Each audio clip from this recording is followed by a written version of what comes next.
Assalamualaikum warahmatullahi wabarakatuh. Nama saya Ahmad Ersan, NPM 1951011010, Prodi Ekonomi Syariah kelas A. Di sini saya akan mereview mata kuliah metode penelitian yang diaku oleh dosen Bapak Muhammad Iqbal Fasyah. Pada pertemuan 1 dan 2 membahas tentang apa itu metode penelitian, suatu metode atau cara tertentu yang dipilih secara spesifik untuk memecahkan masalah yang dilakukan pada suatu penelitian. Ada itu research, yang pertama kembali, search itu mencari atau meneliti, earth-nya itu orangnya. Terus itu cara mencari ide penelitian, yang pertama mengikuti webinar tertentu atau ketik webinar di Google tentang ekonomi syariah. Yang kedua cari di jurnal. Terus itu bagaimana cara mencari ide penelitian itu ada yang pertama satu, cari jurnal keluaran tahun 2021 itu yang terbaru. Yang kedua jurnal ekonomi syariah pada tahun 2021. Yang ketiga jurnal keuangan dan perbankan syariah pada tahun 2021. Untuk skripsi ada variabelnya ada 4, X nya 3 dan Y nya 1. Contohnya ada X1 inflasi, X2 nya tingkat suku bunga, X3 nya dan Y nya perekonomian Indonesia. Terus itu untuk paper, untuk komponennya yang pertama ada identitas buku, yang kedua ada abstrak, yang ketiga ada pendahuluan, yang keempat ada landasan dasar Al-Quran dan hadis, yang kelima ada konsep dan pembahasan 1, yang keenam konsep dan pembahasan 2, dan 7 tawaran penulis, 8 kesimpulan dan kesimpulan referensi. Untuk yang identitas bukunya itu wajib menggunakan manajemen referensi Mendeley, yang itu yang B-nya untuk perbanyak rujukan referensi, jurnal ilmiah dan buku berbahasa asing. C-nya usahakan tiap paragraf menggunakan referensi yang berbeda. Yang D-nya menggunakan Mendel Note atau Body Note. Yang E-nya minimal 25 referensi rujukan. Yang F 12-15 halaman sudah termasuk referensi dan lain-lainnya. Yang G ukuran kertas A4, line space-nya 1,15 dan ukuran atas dan kiri itu 4 cm dan ukuran kanan dan bawah itu 3 cm. Terus cara mencari referensinya ketika aja langsung judul dan download sebanyak-banyaknya di Google Scholar. Terus itu ada abstrak itu adalah yang mengenai dan menggambarkan paper tersebut, biasanya dalam bentuk abstrak itu ada masalah, ada bagaimana secara umum dalam paper, metopen, hasil dari papernya ada 250 kata. Tujuan isi abstrak itu masalah, tujuan, metode penelitian, dan hasil. Yang kedua, tiap paragraf harus ada referensi. Yang ketiga, hindari dari blog web. Keempat, buku. Kelima, jurnal ilmiah. Yang keenam, rangkuman. Dan ketujuh, temuan lapangan.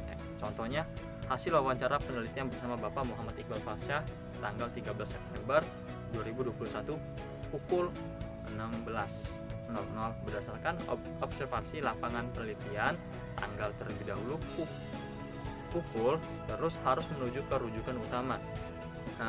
Pada pertemuan 3 dan 4 itu ada poin-poin dalam penulisan paper. Ada berbagai macam template atau bentuk dalam bentuk menulis paper. Poin yang disebut tadi itu poin umum atau general, pendahuluan literatur, review, metode penelitian, hasil dan pembahasan, kesimpulan dan saran. Yang kedua ada poin-poin apa saja dalam pendahuluan. Ada latar belakang merupakan penjelasan dalam bentuk uraian paragraf yang berisi alasan mengapa sebuah karya tulis dibuat dan diguna mendukung penulis karya ilmiah yang kompeten. Maka latar belakang yang baik harus disusun dengan detail dan kalau bisa disertai dengan data atau fakta yang mendukung. Gapnya itu perbedaan pendapat dari penelitian sebelumnya. Perbedaan antara lain, satu, ada teori dan praktek. Kedua, perbedaan hasil penelitian terdahulu. Pada pertemuan kelima, itu ada cara menulis judul. Jangan disingkat karena tidak semua orang tahu Bank Syariah Indonesia, ada kurung BSI. Ada isi dari abstrak itu, yang A menggambarkan keseluruhan isi paper, yang B masalah bagian secara umum. Cara penulisan abstrak itu ada A spasinya single 1,0, yang B tulisan abstrak di tengah, yang C penulisan abstrak dengan dengan bahasa Inggris dan bahasa Indonesia atau bahasa Inggris saja. Nah, terus itu ada tulisan bold, yang E-nya di bagian kata kunci dimiringkan. Nah, terus itu ada isi pendahuluan. Nah, isi pendahuluan itu ada A. permasalahan, B. tujuan, yang C. data, D. fenomena, E. data grafik lebih bagus, F. gap, terus itu G-nya perbedaan teori dan praktek, H-nya perbedaan hasil penelitian terdahulu, I-nya rekomendasi dari penelitian terdahulu, J. Nah, itu dan kemukakan alasan singkat. Cara penulisan pendahuluan ada A. huruf kapital, B. tulisan pendahuluan memakai kata kanan, C. spasi 1,15, D. setiap di akhir paragraf titik harus di bagian akhir yaitu di body note. Nah, terus itu ada landasan Al-Quran dan hadis. Yang A. font pada tulisan Arab menggunakan tradisional Arabic. Terus itu yang B. isi artinya menggunakan cetak miring dan agak menjorok ke dalam dari tulisan Arabnya. Nah, pada pertemuan ke-6 itu membahas apabila tidak mengumpulkan paper atau UTS mendapatkan diabsenkan kita walaupun sudah mempunyai absen ungu sekalipun. Yang pertama, cara mengupload jurnal untuk publik. 1. Mencari penerbit ataupun jurnal universitas yang akan kita jadikan untuk penerbitan jurnal kita. Nah, yang kedua, cek akreditasi apabila 456 itu lumayan mudah atau yang belum diverifikasi. Nah, terus yang ketiga, lihat terlebih dahulu jadwal upload atau terbit. Terlebih dahulu kita cek dulu si penerbit yang kita mau kita terbitin, dan terus itu atau email dan minta persetujuan untuk mempublikkan. Terus itu yang keempat, lihat arsip terus ada 8 tersisa untuk publish jurnal untuk bulan Oktober, dan jika publik akan menjadi tim CEO author Pak Iqbal. Terus itu ada yang kelima, klik link yang tertera di database sesuai jadwal verifikasi email, lalu register terlebih dahulu dan setelah itu login. Karena pada klik new submit, isi data dan checklist semua dan save dan continue dan upload file, klik artikel lalu upload klik continue lalu continue lagi rdb add terus itu contributor, itu ada isi data dan save, dan penulis berhak menjadi nama pertama. Itu note-nya itu satu abstrak harus bahasa Inggris. Yang kedua ada daftar referensi. Referensi itu ada A. kalau skripsi memakai daftar rujukan, B. tulisan hanging dan spasi single. Nah, yang ketiga, jika grand theory semakin lama semakin klasik jurnalnya dan berbahasa Inggris. Yang keempat, jika mencari penelitian terdahulu semakin terbaru semakin bagus. Terus yang kelima, harus merujuk ke jurnal bahasa Inggris. Karena jika buku tidak ada di Google Scholar, maka harus dikutip manual dengan cara yang A. buka Mendeley, yang B. klik dikutip manual, C. lalu isi sesuai buku yang kita rujuk. Nah, biasanya itu buku ini dari Indonesia yang tidak ada di Google Scholar. Terus yang D. judul huruf besar di awal saja, dan apabila ada nama kota atau pilih chess. Terus itu pertemuan ke-8 itu membahas 1. cara mengupload jurnal yang sudah diperbaiki. Itu ada A. buka email dari pihak jurnal. Terus itu yang kedua, B. klik linknya.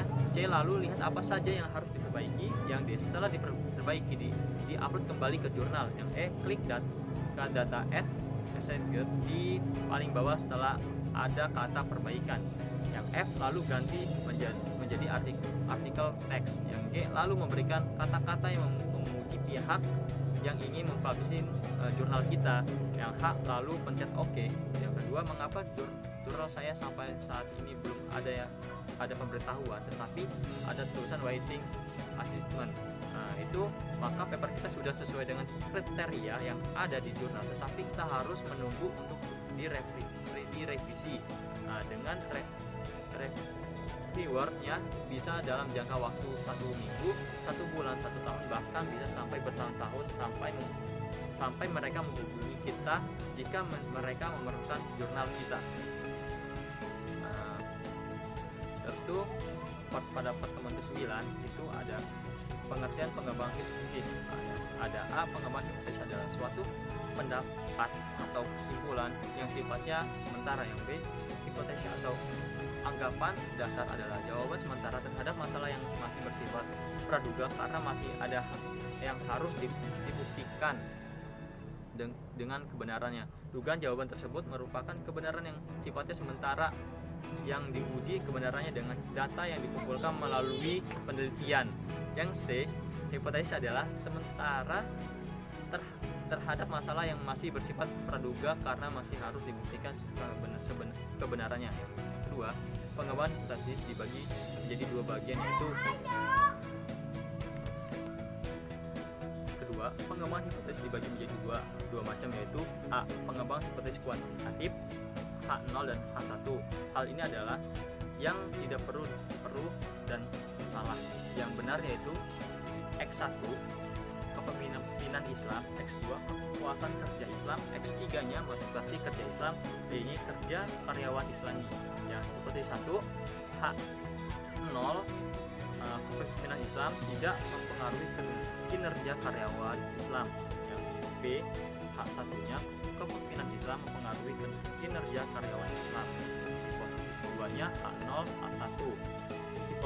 Hipotesis 3-nya H0 dan H1.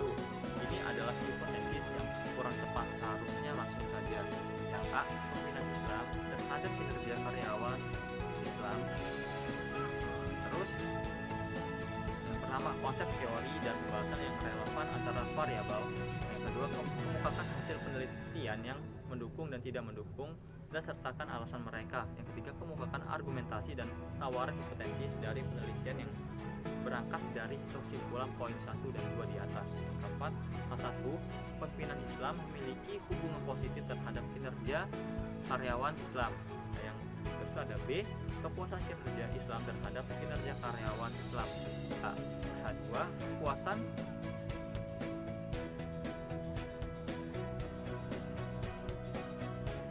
kepuasan Islam memiliki pengaruh terhadap kinerja karyawan Islam. Fungsi bisa mempermudah analisis kalian di bab nanti. Mungkin itu saja yang dapat saya sampaikan. Saya akhiri. Wassalamualaikum warahmatullahi wabarakatuh.